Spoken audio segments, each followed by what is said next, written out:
Yakima County healthcare providers say they still don't have enough vaccines to keep up with the demand, which is pushing back the timeline for some people who need the first dose and limiting availability for the second dose. Emily Goodell has more.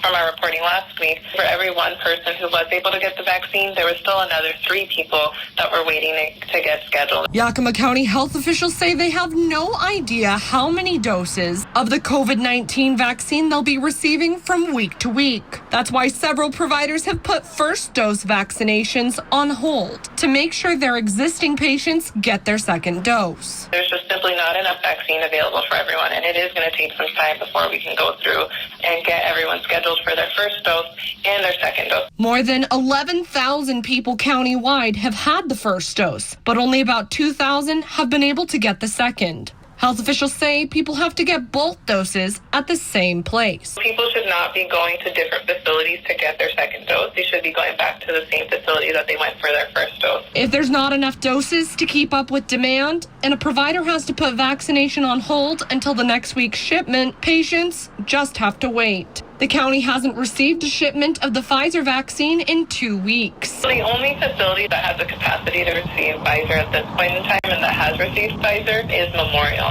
Anyone waiting on a second Pfizer dose will have to go to Memorial, which is expecting a shipment early next week. At this point, there are no concerns about people not getting their vaccine. It might not be exactly on the date, on the 21 or the 28 days that is recommended, and that's okay if it's going to take a little bit longer, but you will be getting your second dose. In Yakima, Emily Goodell, Cap KVU, local news. Thank you, Emily. Well, the Yakima Health District says anyone needing their second dose should keep in touch with staff at the vaccination site where they got their first dose.